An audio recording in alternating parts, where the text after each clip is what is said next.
Pluto को क्यों हमारे सौर मंडल से बाहर निकाला गया? क्या ऐसे रीजन है जो प्लूटो आज हमारे सौर मंडल में नहीं है? ये वो समय था जब वैज्ञानिक के द्वारा सौर मंडल के 8 ग्रहों को खोज लिया गया था और वैज्ञानिक को विश्वास था कि हमारे सोलर सिस्टम में यही 8 ग्रह ही है। मरकरी, वीनस, अर्थ, मार्स, जुपिटर, सैटर्न, यूरेनस और नेपच्यून।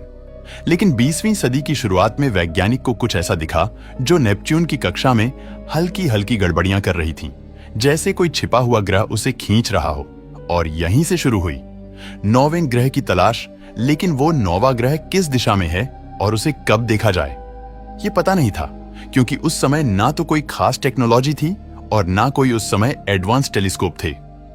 लेकिन एक युवा खगोल शास्त्री जिसका नाम क्लाइड टॉम्बो था, जिनको उस समय बहुत कम लोग जानते थे, उन्होंने इस रहस्य को सुलझाने की ठानी और 10 महीने, हजारों तस्वीरें, अनगिनत रातें और एक खोज जिसने आसमान की तस्वीर ही बदल दी।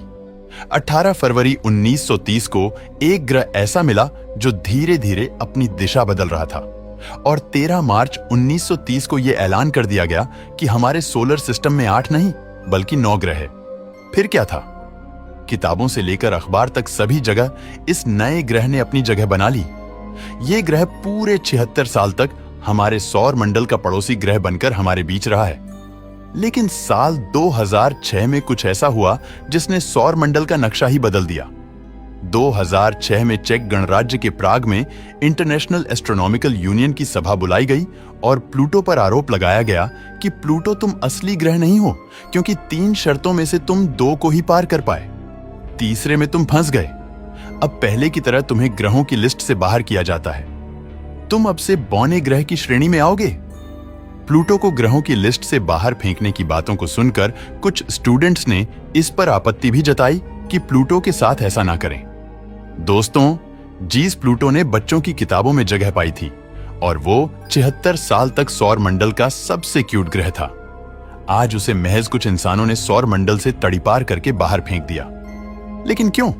क्योंकि ग्रह बनने के लिए किसी भी प्लेनेट को 3 शर्तों का पालन करना पड़ता है, जिसमें से प्लूटो ने 2 शर्त तो पूरा कर लिया, लेकिन तीसरे में फेल हो गया।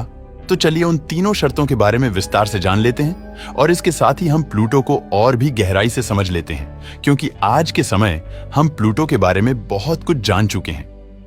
साल 2015 में न्यू होराइजन स्पेसक्राफ्ट ने प्लूटो ग्रह की क्लोजअप तस्वीरें ली, जिसमें प्लूटो की आकृति दिल के समान थी। इस आकृति को देख दुनिया हैरान हो गई कि आखिर ये ग्रह सारे ग्रहों से अलग कैसे दिखता है। प्लूटो की सतह पर बाकी हिस्से काले या भूरे हैं, लेकिन ये दिल वाला हिस्सा सफेद और चमकदार है। इसका कारण है वहां जमा नाइट्रोजन की बर्फ, जो सूरज की रोशनी को ज्यादा रिफ्लेक्ट करती है। 2015 में न्यू होराइजन टीम का कहना था कि जब हमने वो दिल देखा तो हमें लगा प्लूटो खुद कह रहा है, मैं अब भी तुम सबका हूं, फिर मुझे अलग क्यों कर दिया। दोस्तों, चलते हैं वीडियो के मेन टॉपिक के पास, जहां हमें देखना है कि आखिर वो 3 शर्तें क्या है जिसे एक ग्रह को पास करना पड़ता है और प्लूटो इसमें फेल हो गया। पहला, एक प्लेनेट होने के लिए किसी भी ग्रह के पास इतनी ग्रेविटी होनी चाहिए कि वो अपना आकार गोल और संतुलित रख सके। दूसरा, वो ग्रह सूर्य की परिक्रमा करता हो। और तीसरी शर्त क्लियर्स दी नेबरहुड है, जिसका मतलब है कि कोई ग्रह अपने ऑर्बिट से छोटे मोटे एस्टेरॉयड, चट्टानों और अन्य पिंडों को हटा देता है, यानी या तो उन्हें खींच लेता है या दूर फेंक देता है। लेकिन प्लूटो खुद छोटा था और उसका गुरुत्वाकर्षण कमजोर था और उसकी कक्षा के आसपास हजारों ट्रांस नेपट्यूनियम ऑब्जेक्ट्स, यानी बर्फीले पिंड, छोटे चट्टानी टुकड़े और कुइपर बेल्ट की वस्तुएं घूम रही थीं। खगोल शास्त्रियों ने इनका विश्लेषण हबल स्पेस टेलीस्कोप और जमीन से चल रहे अन्य टेलीस्कोप्स की मदद से किया था। जब आप नेपच्यून ग्रह को पार कर जाते हैं तो आप पहुंचते हैं सौर मंडल के एक रहस्यमयी किनारे पर, जहां सूरज की रोशनी भी धीमी पड़ने लगती है और वहीं शुरू होती है। कुइपर बेल्ट ये एक बर्फीली चट्टानों से भरी स्पेस की जमी हुई पट्टी है, जो 30 AU से लेकर 50 AU तक चौड़ा है। AU का मतलब एस्ट्रोनॉमिकल यूनिट होता है। आपको जानकर हैरानी होगी कि 60,000 किलोमीटर प्रति घंटे से भी तेज वॉयेजर स्पेसक्राफ्ट को इसे मुख्य हिस्सों के साथ पूरी तरह से बाहर निकलने में 25 साल लग गए थे। अब आप सोच सकते हो कि ये बेल्ट कितना बड़ा है, और इसी बेल्ट में हमारा प्यारा प्लूटो फंसा हुआ है, क्योंकि इतने सारे पिंडों को उसमें इतनी ताकत नहीं है कि या तो वो दूर भेज सके या अपनी ग्रेविटी में बांध सके, और यही एक शर्त उसे प्लेनेट होने से रोक देती है। हालांकि कुछ वैज्ञानिक का कहना था कि 3 शर्तों में 2 तो ये पूरी कर ही रहा है, तो इसे ग्रह मान ही लेते हैं। लेकिन बात तब आकर फंस गई जब एरिस, हाउमिया और माकेमेक नाम के 3 बौने ग्रह की खोज हो गई। एरिस कुइपर बेल्ट से बाहर का ग्रह है। इसके पास एक चंद्रमा है जिसका नाम डिस्नोमिया है। इसे 2005 में खोजा गया था। जब एरिस की खोज हुई थी तो खगोल शास्त्रियों को लगा कि यह प्लूटो से भी बड़ा है और यही कारण बना दो। 2006 में प्लूटो को ग्रह की सूची से हटाने का हाउमिया भी कुइपर बेल्ट के एक बौने ग्रह के साथ साथ पूरे सौर मंडल का सबसे तेज घूमने वाला ग्रह भी है। इसका तेज घूमना ही इसे अंडाकार बनाता है।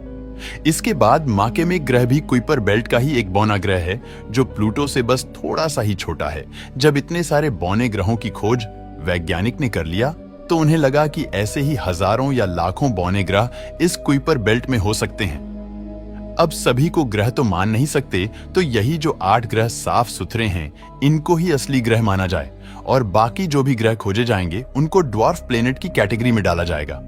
दोस्तों, प्लूटो के बारे में कुछ ऐसी जानकारी देने वाले हैं जिनको सुन आप सोच में पड़ जाओगे।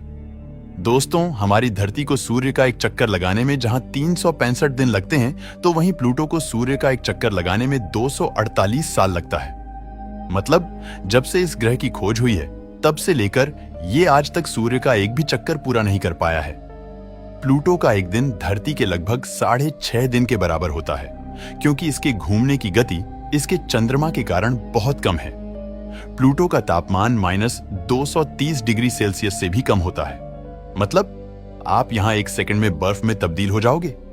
सूर्य से प्लूटो की औसत दूरी लगभग 5.85 बिलियन किलोमीटर है, यानी ये धरती और सूर्य की दूरी से 39 गुना ज्यादा है। और इसी कारण सूर्य की रोशनी यहां धरती पर 8 मिनट 20 सेकंड में आ जाती है, तो वहीं प्लूटो पर जाने में इसे 5.5 घंटे लग जाते हैं। दोस्तों, आज भले ही इंसानों ने प्लूटो को ग्रहों की लिस्ट से बाहर कर दिया हो, लेकिन आज भी ये अपना काम वैसे ही कर रहा है जैसे पहले करता था। और इसी कारण इस ग्रह का कहना है कि मुझे कोई फर्क नहीं पड़ता कि जमाना क्या कहता है। वैसे आप लोगों को भी अगर कुछ कहना है तो कमेंट बॉक्स खुला है।